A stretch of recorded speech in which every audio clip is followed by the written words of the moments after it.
Hello aspirants, welcome to Rudra's learning platform. Chhattisgarh के CGPSC और व्यापम के प्रीवियस ईयर क्वेश्चंस के सीरीज में हमारा अगला टॉपिक होने वाला है छत्तीसगढ़ के आधुनिक इतिहास का मराठाकालीन प्रशासनिक व्यवस्था। इसके अलावा हमने छत्तीसगढ़ का जो आर्ट एंड कल्चर, छत्तीसगढ़ की जनजाति, छत्तीसगढ़ का प्राचीन इतिहास, छत्तीसगढ़ का मध्यकालीन इतिहास, इसके सभी प्रीवियस ईयर क्वेश्चंस को ख़त्म कर दिया है।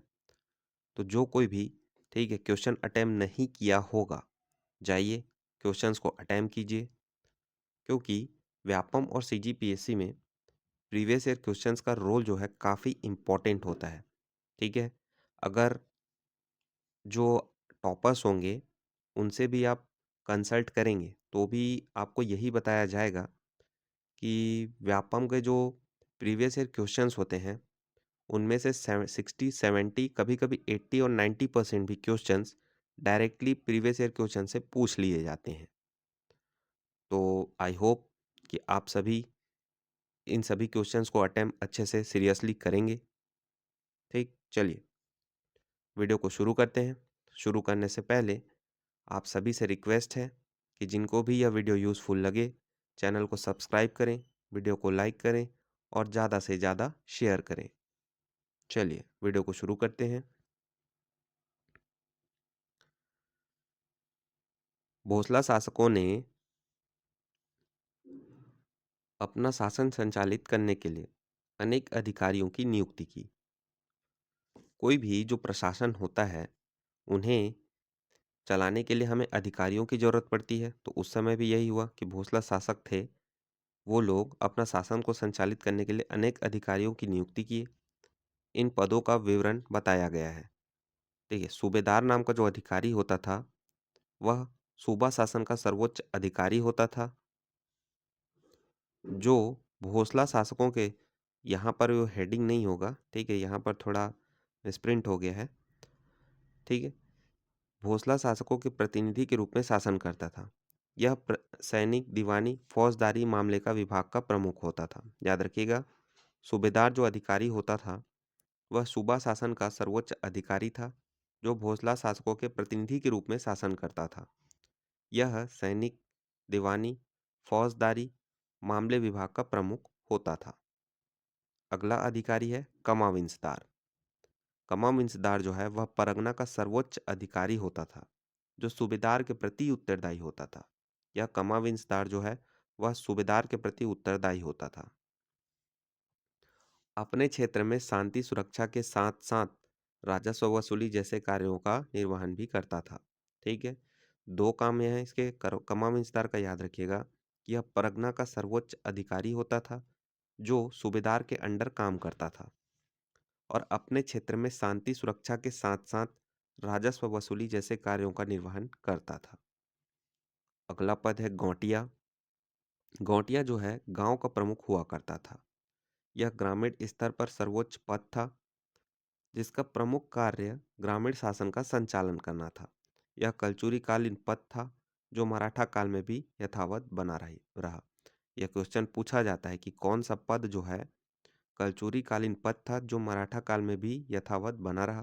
तो आंसर होगा गौटिया, और गौटिया जो है गांव का सर्वोच्च अधिकारी होता था। अगला पद है पटेल। मराठा काल में सृजित नया पद जो लगान के निर्धारण व वसूली में सहायता करता था। याद रखिएगा, यह पटेल पद था, यह मराठा काल में सृजित किया गया था। इसका काम क्या था? लगान के निर्धारण करना व वसूली करना। ओके, आगे बढ़ते हैं। अगला अधिकारी है फडणवीस।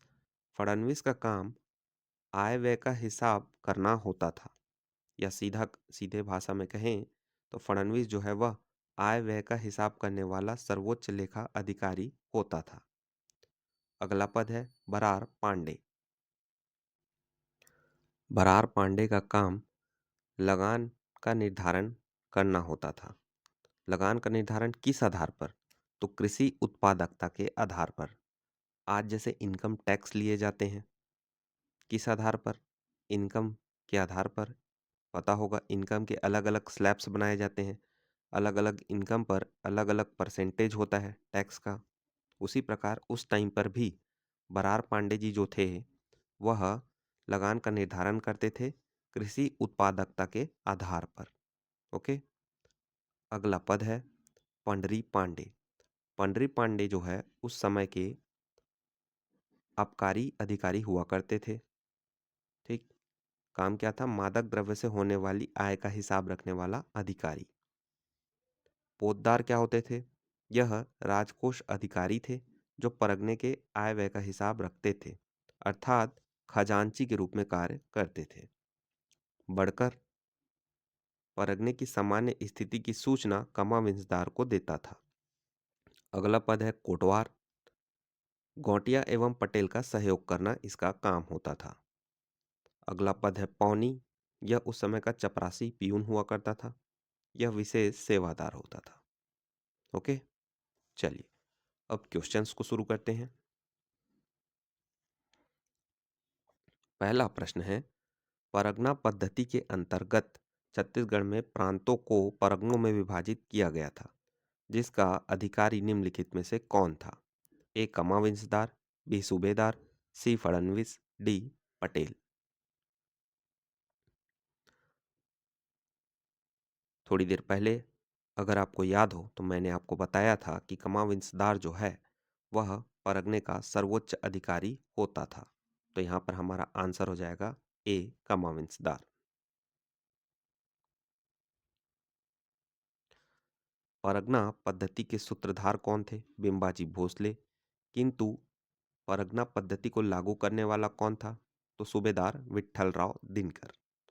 यह परगना मराठा प्रशासन का एक अंग था जिसके प्रमुख को कमाविंजदार कहा जाता था। याद रखिएगा, परगना पद्धति के सूत्रधार कौन थे? बिंबाजी भोसले। और लागूकर्ता कौन थे? विट्ठलराव दिनकर। परगना के प्रमुख को कमाविंजदार कहा जाता था। ठीक। चलिए चलते हैं अगले प्रश्न की ओर। निम्नलिखित में से कौन सी जोड़ी मराठा कालीन छत्तीसगढ़ में परगना के अधिकारी एवं उसका दायित्व से सही सुमेलित है? ए कमाविंजदार, नागरिक सैनिक वित्तीय दायित्वों का वहन। बी बढ़कर, परगना के आय व्यय का हिसाब रखना। सी बरार पांडे, परगना के लेखा अभिलेखों की सुरक्षा। डी फडणवीस, परगना के राजस्व अभिलेखों को तैयार करना। ई पोतदार, गांव के राजस्व अभिलेखों को तैयार करना। इनमें से कौन सा पद और उसके दायित्व के हिसाब से सही है आपको बताना है। करेक्ट आंसर हो जाएगा ए कमाविंजदार। कमाविंजदार जो है वह परगने का सर्वोच्च अधिकारी हुआ करता था। इसके अलावा उसे नागरिक सैनिक और वित्तीय दायित्व भी दिए गए थे।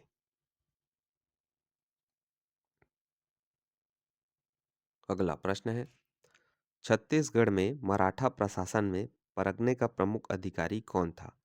अभी थोड़ी देर पहले हमने डिस्कस किया कि परगने का जो है प्रमुख अधिकारी वह कमाविंजदार होता था। इसके पास दीवानी, सैनिक व फौजदारी दायित्व भी थे।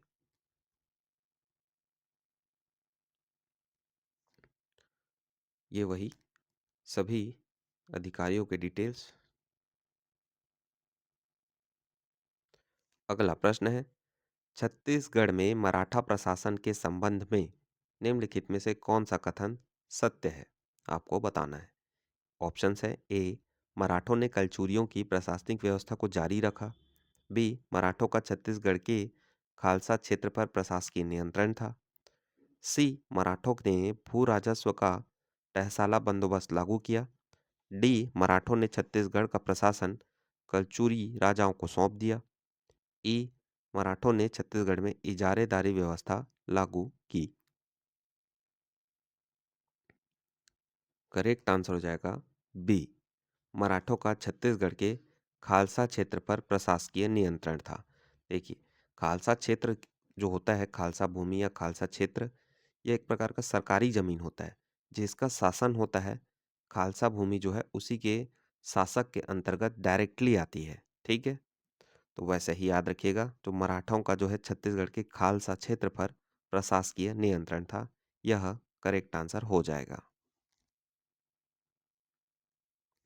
अगला प्रश्न है, मराठा प्रशासन के दौरान छत्तीसगढ़ में ग्राम प्रधान के पद को किस नाम से जाना जाता था? ए फडणवीस, बी बड़कर, सी गौटिया, डी कमाविंसदार। करेक्ट आंसर हो जाएगा सी गौटिया।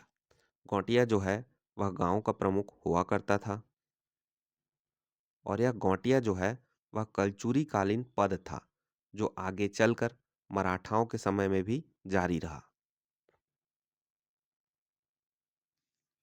अगला प्रश्न है, छत्तीसगढ़ में मराठा शासन के दौरान गांव का दौरा करने वाले और भू राजस्व की जानकारी एकत्र करने वाले अधिकारी को क्या नाम दिया गया था? ए कुलकर्णी, बी बरार पांडे, सी खोट, डी फडणवीस। याद कीजिए, थोड़ी देर पहले मैंने आपको बताया कि किसानों की जो है आय के आधार पर, तो किसानों का आय क्या हुआ करता था, उनकी कृषि उत्पादकता, कितना अनाज उन्होंने उगाया, उस आधार पर जो है उनके लिए टैक्स या लगान का निर्धारण किया जाता था। करने वाला कौन होता था? बरार पांडे। इस प्रश्न में भी वही पूछा गया है कि कौन जो है गांव का दौरा करता था और भू राजस्व की जानकारी इकट्ठा करता था। तो वही आंसर हो जाएगा बी बरार पांडे। अगला प्रश्न देखते हैं, बढ़कर अपने कार्यों की सूचना किसे देता था? ए कमाविंसदार, बी फडणवीस, सी गौटिया, डी पटेल। या ये बता दो कि बढ़कर जो है किसका असिस्टेंट हुआ करता था, ऐसे याद कर लो।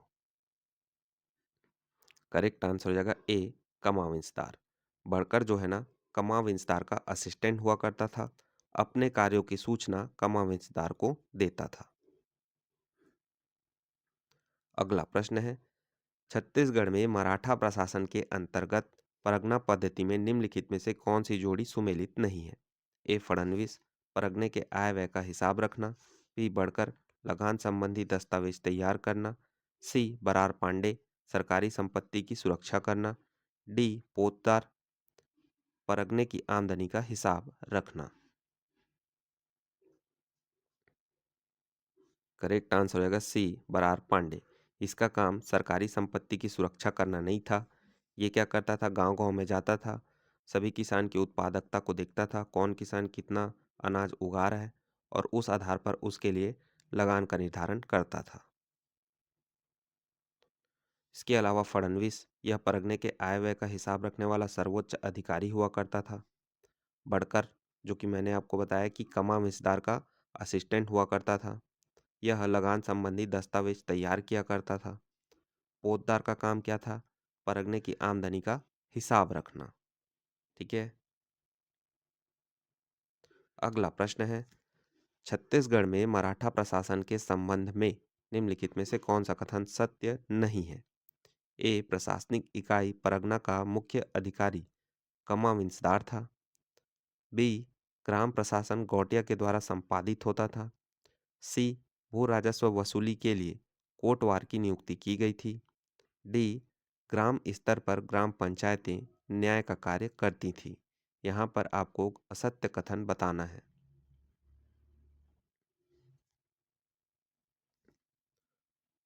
यहाँ पर देखिए कथन दिए हुए हैं, ए को देखिए, प्रशासनिक इकाई परगना, परगना का मुख्य अधिकारी कमाविंसदार होता था, बिल्कुल करेक्ट। ग्राम प्रशासन गौटिया के द्वारा संपादित होता था, बिल्कुल सही, गांव का मुखिया होता था गौटिया। अगला देखिए, भू राजस्व वसूली के लिए कोटवार की नियुक्ति की गई थी, गलत हो जाएगा। क्यों? क्योंकि कोटवार जो है वह गौटिया एवं पटेल का असिस्टेंट हुआ करता था। भू राजस्व वसूली का काम परगने में कमाव इंतजार करता था। इसके अलावा पटेल भी जो है लगान वसूली का काम करते थे। तो सी तो गलत हो जाएगा। डी देखिए, ग्राम स्तर पर ग्राम पंचायतें न्याय का कार्य करती थी, बिल्कुल सही। पंचायत हुआ करते थे, प्रमुख होता था पंच, ठीक है, जैसे आज के ज़माने में होता है ग्राम गाँवों में, ठीक है। वैसे ही उस टाइम भी ग्राम स्तर पर ग्राम पंचायतें अपना न्याय का काम खुद करती थी।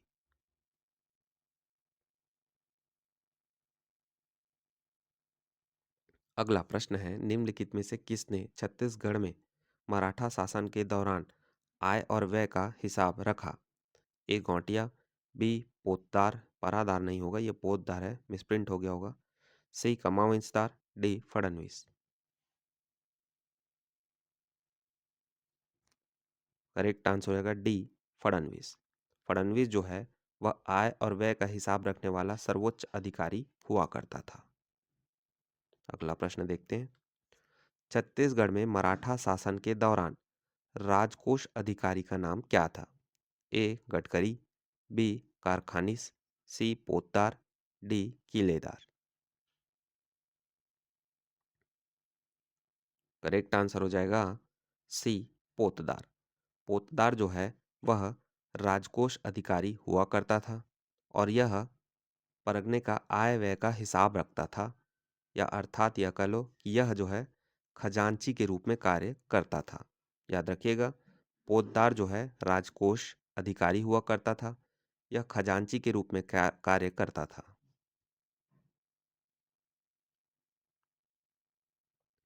अगला प्रश्न देखते हैं, छत्तीसगढ़ के ग्रामीण क्षेत्रों में पौनी का अर्थ क्या होता है? ए एक तिहाई हिस्सा, बी विशेष समय, सी विशेष सेवादार, डी हथियार, ई इनमें से कोई नहीं।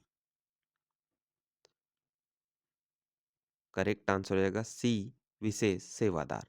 पौनी, पौनी का मतलब आज का पियून, पौनी मतलब आज का पियून, बस याद कर लो, पौनी पियून, पौनी पियून। तो पौनी मतलब हो गया पियून, विशेष सेवादार। करेक्ट आंसर हो जाएगा सी।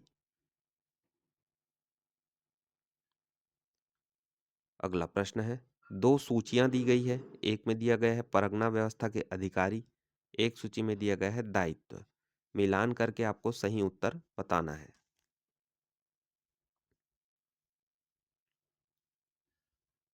करेक्ट आंसर हो जाएगा यहाँ पर बी। देखिए, कमाविंस्तार जो है वह परगने का प्रमुख हुआ करता था, तो ए का हो जाएगा दो, परगने का प्रशासन का प्रमुख। फडणवीस जो है आय व्यय का हिसाब रखने वाला सर्वोच्च लेखा अधिकारी हुआ करता था, तो ये बी का हो जाएगा पहला, परगने के आय व्यय का प्रभारी। गौटिया गांव का मुखिया, तो गांव का प्रमुख। बढ़कर कमांड विस्तार का असिस्टेंट। ठीक, तो इसका हो जाएगा परगने की सामान्य स्थिति की सूचना देना, किसको? कमांड विस्तार को। ओके। अगला प्रश्न है, निम्नलिखित में से कौन सी जोड़ी छत्तीसगढ़ में मराठा कालीन कर एवं उसका अर्थ सुमेलित नहीं है? ए टकोली जमींदारों द्वारा देय वार्षिक नजराना, बी आबकारी मादक पदार्थों और शराब के विक्रय के लिए लाइसेंस शुल्क, सी शायर विक्रय कर, डी पंडरी गैर कृषि व्यवसायों पर कर, ई सेवाई पशुओं पर लगाया जाने वाला कर।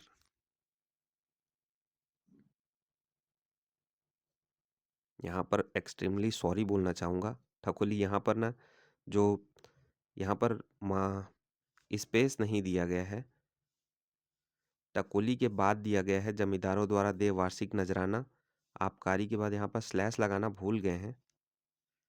ठीक है, थोड़ा सा एडजस्ट कीजिएगा।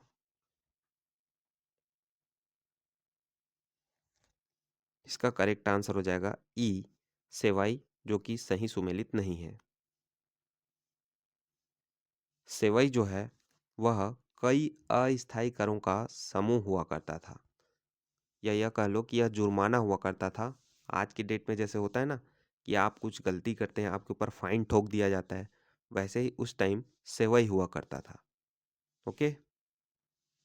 इसके अलावा टकोली, यह जमींदारों द्वारा देय वार्षिक नजराना हुआ करता था। आबकारी मादक पदार्थों और शराब के विक्रय के लिए लाइसेंस शुल्क हुआ करता था। शायर, यह विक्रय कर था। पंडरी गैर कृषि व्यवसायों पर लगाए जाने वाला कर हुआ करता था। यह देखिए, टकोली जो है जमींदारों द्वारा देय वार्षिक नजराना था। शायर क्या होता था? आयात निर्यात एवं विक्रय कर। कलाली मादक पदार्थों और शराब के विक्रय के लिए लाइसेंस शुल्क। या इसी को कहा जाता था आबकारी कर। पंडरी यह गैर कृषि व्यवसायों पर लगाया जाने वाला कर था। सेवई कई अस्थायी करों का समूह, अर्थदंड या जुर्माना राशि। वहीं जमींदारी कर जो है वह आयात किए हुए अनाज पर लगाया गया कर हुआ करता था। ओके, आगे बढ़ते हैं। मराठा काल में सेवई था, वही क्वेश्चन। सेवई जो है कई अस्थायी करों का समूह हुआ करता था, या मैंने आपको बताया फाइन या जुर्माना यह हुआ करता था। तो करेक्ट आंसर हो जाएगा सी, अर्थदंड या जुर्माना। ओके, आई होप आपको सभी कर समझ आए होंगे। एग्जाम में गलती मत कीजिएगा। अगला प्रश्न है, छत्तीसगढ़ की राजस्व प्रणाली में किसका पद ईस्ट इंडिया कंपनी द्वारा उसी समय समाप्त कर दिया गया था? मतलब कौन सा पद? आपको बताना है कि छत्तीसगढ़ की राजस्व प्रणाली में कौन सा पद जो है ईस्ट इंडिया कंपनी द्वारा उसी समय समाप्त कर दिया गया था जब उन्होंने शुरू में छत्तीसगढ़ को नियंत्रण में लिया था। ए गौटिया, बी पटेल, सी अमीर, डी पंड्या। करेक्ट आंसर हो जाएगा बी पटेल। पटेल का जो पद है वो मराठा जब आए, को पता होगा कि मराठा जब आए थे तो एक नया पद सृजित किए थे, वह पटेल का पद था। फिर आगे चलकर जब अंग्रेज आए तब उन्होंने इस पद को समाप्त कर दिया। केवल गौटिया का पद जो है वह आगे भी चलते रहा। ओके, याद रखिएगा। अगला प्रश्न है, निम्नलिखित घटनाओं को कालक्रमानुसार लगाइए। पहला कथन है रतनपुर से रायपुर राजधानी का स्थानांतरण। दूसरा, इस राज्य पर मराठा आक्रमण। तीसरा, इस राज्य में सूबेदारी व्यवस्था का प्रारंभ। चौथा, सती प्रथा का उन्मूलन उन्मूलन। इन चारों के जो समय तिथि या क्रम के हिसाब से, काल के क्रम के हिसाब से आपको एक सीक्वेंस में जमाना है। अब यह तो तभी पॉसिबल होगा जब आपको पता हो कि कब कौन सा जो है घटना कब हुआ। चलिए इसका आंसर देखते हैं। करेक्ट आंसर हो जाएगा यहाँ पर सी। यहाँ पर देखिए 1741 में भास्कर पंत के द्वारा इस राज्य पर मराठा आक्रमण किया गया था। 1788 में व्यंकोजी भोसले के द्वारा इस राज्य में सूबेदारी व्यवस्था की शुरुआत की गई थी। 1818 में एगेन्यू ने रतनपुर से रायपुर राजधानी का स्थानांतरण करवाया था। वहीं 1831 में रघुजी तृतीय ने सती प्रथा का उन्मूलन किया था। उन्मूलन मतलब सती प्रथा को खत्म किया। ठीक है, याद रखिएगा। 1741 में भास्कर पंत के द्वारा इस राज्य पर मराठा आक्रमण किया गया। वहीं 1788 में व्यंकोजी भोसले ने सूबेदारी व्यवस्था की शुरुआत की। 1818 में एगेन्यू के द्वारा रतनपुर से रायपुर राजधानी का स्थानांतरण किया गया। 1831 में रघुजी तृतीय के समय पे सती प्रथा का उन्मूलन या सती प्रथा की समाप्ति की गई। ओके, अगला प्रश्न है, मराठा छत्तीसगढ़ में सेवाई निम्नलिखित में से किससे संबंधित था? वही सेम क्वेश्चन है, पहले भी हमने किया। सेवई जो है कई अस्थायी करों का समूह हुआ करता था, या अर्थदंड या जुर्माना। तो करेक्ट आंसर हो जाएगा ए, जुर्माना। अगला प्रश्न है, निम्नलिखित में से कौन सी जोड़ी छत्तीसगढ़ में मराठा शासनकाल में दिया गया भूमि दान एवं उसका अर्थ से सही सुमेलित नहीं है? आपको बताना है। ऑप्शन है ए, मुकासा, ब्राह्मणों को दान में दिया गया गांव। बी, धर्मदाय, धर्म के नाम पर दान में दिया गया गांव। सी, देवस्थान, मंदिर के नाम पर दान में दिया गया गांव। डी, नामनुक, कमा विस्तार को दान में दिया गया गांव। पहले क्या है ना, दान में उस समय जमीन की वैल्यू आज जितनी नहीं थी, तो पहले उस समय भूमि दान दिया जाता था। और हर किसी का जो अलग अलग क्षेत्र में भूमि दान दिया जाता था, जैसे ब्राह्मणों को अलग दान, धर्म के नाम पर अलग दान, मंदिर के नाम पर अलग, कमविंसदार को अलग दिया जाता था। तो ऐसे आपको जो भूमि दान के जो नाम दिए जाते थे, कोई टर्म्स दिए जाते थे, वह आपको बताना है। करेक्ट आंसर हो जाएगा यहाँ पर डी, नामनुक जो है क्योंकि कमामिसदार को नहीं दिया जाता था, यह ब्राह्मणों को दिया जाने वाला गांव था। ठीक है, दान में दिया जाने वाला गांव हुआ करता था नामनुक। इसके अलावा मोकासा भी ब्राह्मणों को दान में दिया गया गांव हुआ करता था। धर्मदाय धर्म के नाम पर दिया गया गांव। वहीं देवस्थान मंदिरों के नाम पर दिया गया गांव हुआ करता था। ठीक, याद रखिएगा नामनुक भी जो है वह ब्राह्मणों को दान में दिया गया गांव हुआ करता था। यह देखिए, मोकासा ब्राह्मणों को दिया गया गांव, दान में दिया गया गांव। धर्मदाय धर्म के नाम पर दान में दिया गया गांव।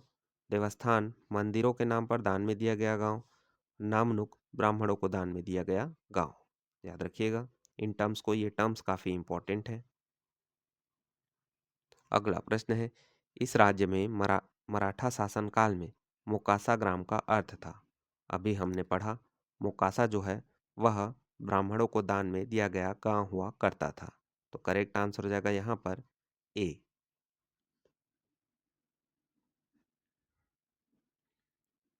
अगला प्रश्न है, मराठा कालीन परगनों में सेबंदी व्यवस्था किससे संबंधित थी? ए राजस्व व्यवस्था, बी पुलिस व्यवस्था, सी व्यापारिक संगठन, डी शिक्षण संस्थाएं।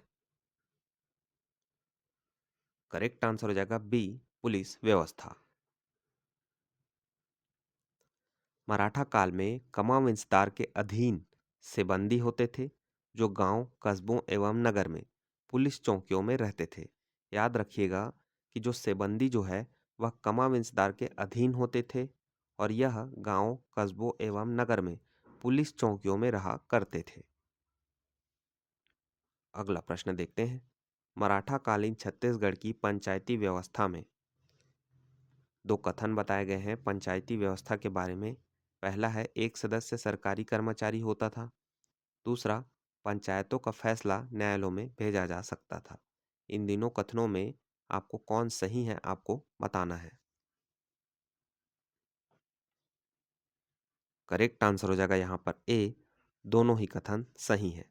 क्या होता था, जो पंचायती व्यवस्था होता था उसमें जो एक सदस्य सरकारी कर्मचारी होता था। सरकारी सरकारी कर्मचारी का मतलब क्या, तो उस समय समझ लीजिए राजा के अंडर। ठीक है, और पंचायतों का फैसला न्यायालयों में भेजा जा सकता था।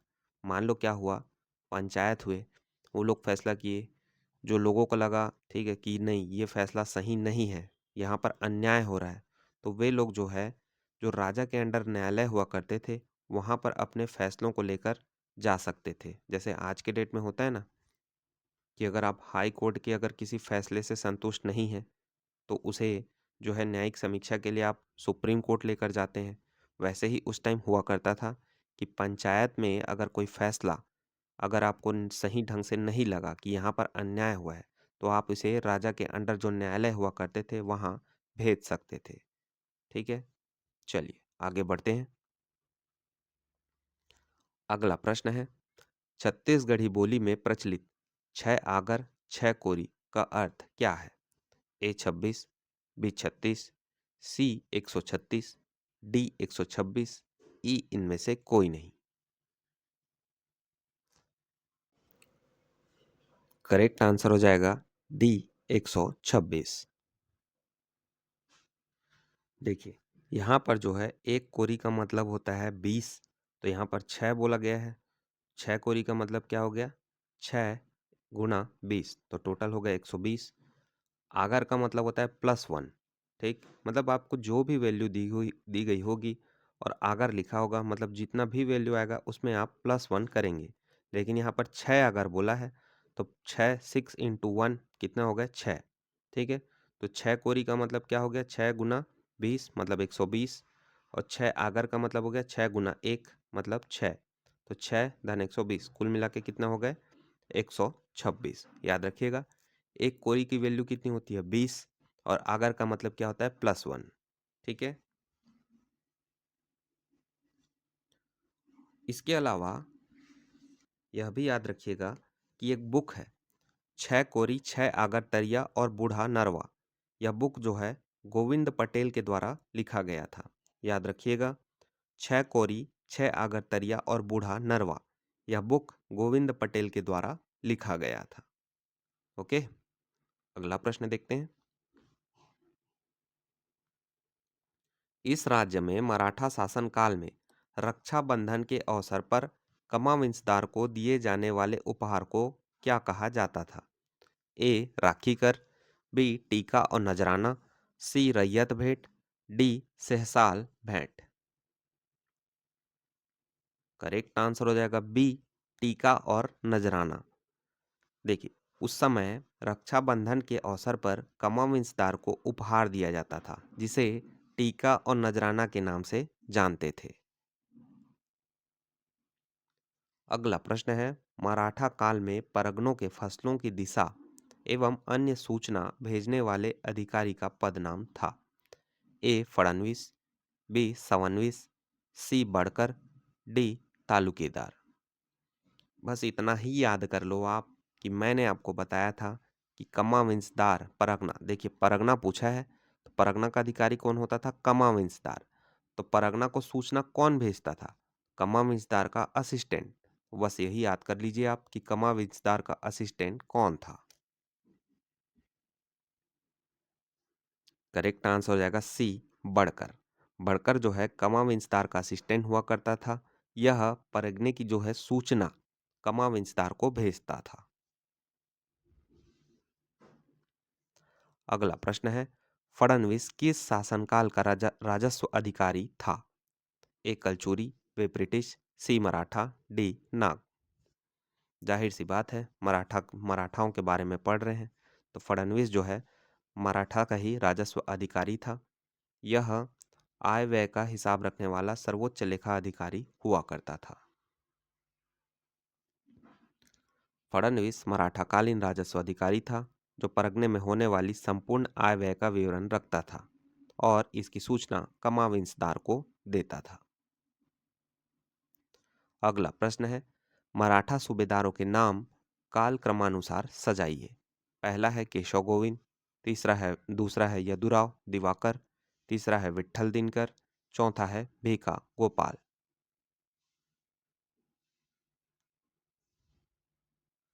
आपको सूबेदारों के काल क्रम के हिसाब से सीक्वेंस जमा कर बताना है।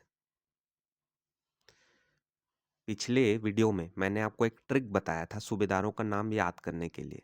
क्या? महान विट्ठल कालू केशव बिका बना भिखारी, लेकिन उसके सखा के टोटके याद रहेंगे। अगर यह ट्रिक किसी को याद हो तो इस क्वेश्चन को आप आसानी से बना सकते हैं। करेक्ट आंसर हो जाएगा यहाँ पर सी। देखिए, पहला कौन नंबर पे कौन आ जाएगा? महा से बताया था महिपत राव दिनकर। महा तो महिपत राव दिनकर जो कि पहला सूबेदार था, वह तो ऑप्शन में नहीं है। उसके बाद महान विट्ठल, विट्ठल दिख गया हमको, विट्ठल आ जाएगा तीसरे नंबर पे। फिर कालू, फिर केशव, तो केशव हमारा सेकंड नंबर पे आ गया, केशव गोविंद। बिका बना भिखारी, तो भिखारी से हो गया भीखा जी गोपाल। फिर लास्ट में उसके सखा के टोटके याद रहेंगे, याद से यादवराव दिवाकर, यह सबसे लास्ट में आ जाएगा। ठीक। अगर इस ट्रिक के बारे में अच्छे से समझना है तो पिछले वीडियो में जाइए और सूबेदारों के नामों के ट्रिक के साथ में आप अच्छे से उन्हें उस वीडियो को देखिए और याद कीजिए। ठीक है, चलिए बढ़ते हैं अगले क्वेश्चन की ओर। देखिए, यहाँ पर ऐसे सन दिए हुए होते हैं। सन याद कर पाना ना काफ़ी मुश्किल है। हाँ, बट आप अगर काफ़ी ब्रिलियंट है, याद कर सकते हैं तो बिल्कुल याद कीजिए। अगला प्रश्न देखते हैं, निम्नलिखित में से कौन रघुजी तृतीय के शासन में छत्तीसगढ़ का जिलेदार नहीं था? ए कृष्णराव अप्पा, बी गोविंदराव, सी केशव गोविंद, डी इंदुकराव। बताना है आपको कि कौन जो है रघुजी तृतीय के शासनकाल में जिलेदार नहीं था। अभी खैर जिलेदारों का चैप्टर अभी आया भी नहीं है, आगे हम जिलेदारों के बारे में और पढ़ेंगे। फिर भी यहाँ पर ऑप्शन देख लीजिए, यहाँ पर हो जाएगा ऑप्शन हो जाएगा सी केशव गोविंद, क्योंकि केशव गोविंद जो है वह सूबेदार था, न कि जिलेदार। अगला प्रश्न है, मराठा कालीन छत्तीसगढ़ के सन 1818 के पूर्व प्रचलित दर के अनुसार एक मन में कितने पसेरी होती थी? ए 8 पसेरी, बी 5 पसेरी, सी 20 पसेरी, डी 14 पसेरी। करेक्ट आंसर हो जाएगा ए 8 पसेरी। देखिए उस समय जो है एक मन, एक पैमाना हुआ करता था, एक मन में 8 पसेरी हुआ करता था।